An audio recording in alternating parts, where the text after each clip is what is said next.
नमस्कार, हर्ष न्यूज के तेज गति वाली बुलेटिन छत्तीसगढ़ रफ्तार में आपका स्वागत है। चलिए शुरू करते हैं क्षेत्रीय खबरों की तेज बुलेटिन छत्तीसगढ़ रफ्तार। छत्तीसगढ़ में इस वर्ष मानसून की रफ्तार अपेक्षाकृत धीमी नजर आ रही है। मौसम विभाग के ताजा पूर्वानुमान के अनुसार प्रदेश में सामान्य से कम वर्षा होने के संकेत है। पहले मानसून के 16 जून तक पहुंचने की संभावना जताई गई थी, लेकिन अब इसके 18 से 19 जून के बीच प्रदेश में प्रवेश करने का अनुमान लगाया गया है।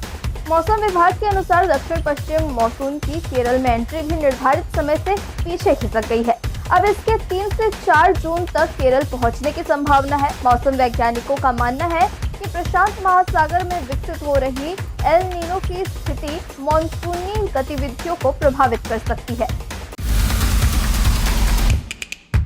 छत्तीसगढ़ के बिजली उपभोक्ताओं को जुलाई से महंगी बिजली का झटका लगेगा। हालांकि नई बिजली दरों की घोषणा जून में ही हो जाएगी। कंपनी ने बिजली के दाम 24% तक बढ़ाने का प्रस्ताव राज्य विद्युत नियामक आयोग को दिया है। नियामक आयोग ने प्रस्ताव पर जनता, उद्योगों और विभिन्न संगठनों से प्राप्त सुझावों व आपत्तियों की समीक्षा पूरी कर ली है। राज्य बिजली वितरण कंपनी ने विद्युत नियामक आयोग के समक्ष भारी वित्तीय संकट का हवाला दिया है। कंपनी के मुताबिक वर्ष 2026-27 के लिए करीब 6,308.24 करोड़ रुपए का घाटा सामने आया है।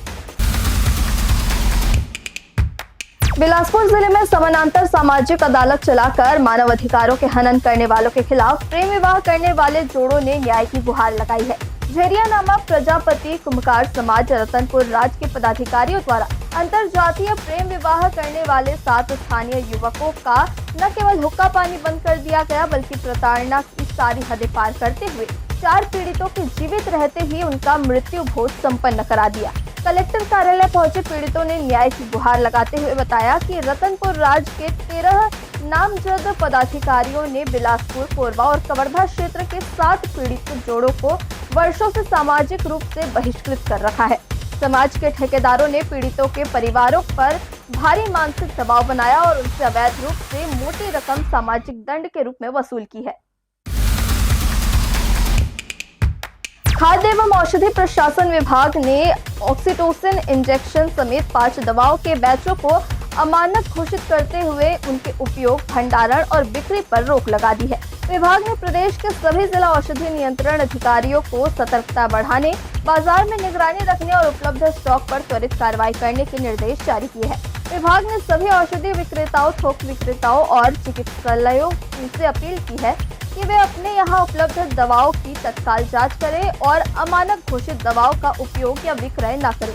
यदि संबंधित दवाओं का स्टॉक उपलब्ध हो तो इसकी सूचना तत्काल जिला औषधि नियंत्रण कार्यालय दे। लोगों से भी संदिग्ध दवाएं न खरीदें और इसकी जानकारी स्थानीय औषधि नियंत्रण विभाग को देने की अपील की गई है। छत्तीसगढ़ में भीषण गर्मी और हीट वेव से जूझ रहे लोगों को अब राहत मिलने के संकेत है। मौसम विभाग के मुताबिक प्रदेश में अगले 3 दिनों तक गरज चमक, तेज हवा और हल्की बारिश की एक्टिविटी बढ़ेगी। 30 मई यानी आज से प्रदेश में हीट वेव की स्थिति खत्म होने की संभावना जताई गई है।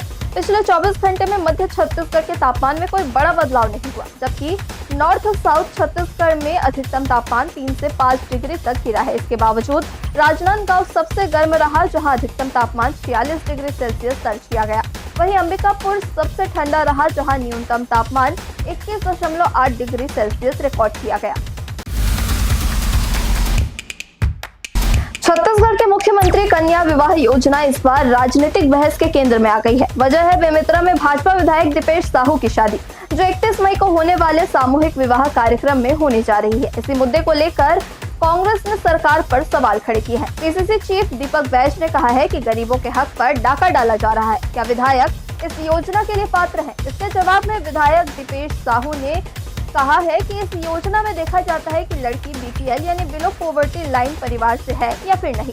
उन्होंने कहा कि जिनसे वे शादी करने जा रहे हैं वो बीपीएल परिवार से है। साथ ही उन्होंने कहा है कि इस योजना के तहत मिलने वाली राशि को वे मेधावी छात्राओं को देंगे। वहीं मुख्यमंत्री विष्णुदेव साय ने एक्स पर लिखा है कि दीपेश साहू का फैसला सादगी, सामाजिक समरसता और जन कल्याणकारी सोच का एक उदाहरण है।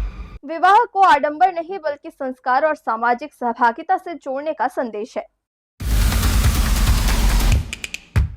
देश भर में चर्चित रहे national testing agency paper leak का मामला अभी विवादों में है। छात्र आंदोलन कर रहे हैं। इसी बीच छत्तीसगढ़ के बिलासपुर के गुरु घासीदास सेंट्रल यूनिवर्सिटी का समर्थ पोर्टल हैक हो गया है, जिससे आशंका जताई जा रही है कि क्वेश्चन पेपर से लीक हुए हैं।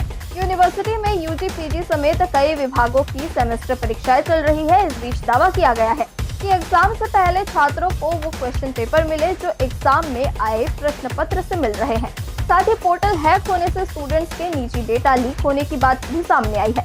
इसकी जानकारी मिलने पर प्रबंधन ने शुक्रवार को रातों रात बैठक बुलाई, जिसके बाद जांच के लिए 5 सदस्यीय फैक्ट फाइंडिंग कमेटी बनाई गई है। कमेटी से 7 दिन के अंदर रिपोर्ट मांगी गई है।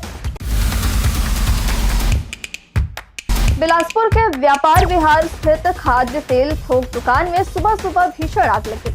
चौधरी एजेंसी में लाखों रुपए का खाद्य तेल रखा हुआ है, जिससे आग में स्वाहा होने की आशंका है। दुकान के आसपास इसी तरह कई एजेंसियां संचालित है, जिससे आग से बड़े नुकसान का अंदेशा है।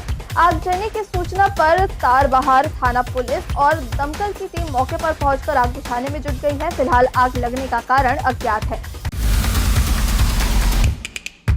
छत्तीसगढ़ रफ्तार की आज की बुलेटिन में बस इतना ही। अपने आसपास की खबरों से जुड़े रहने के लिए हमेशा बने रहे हर्ष न्यूज के साथ। नमस्कार।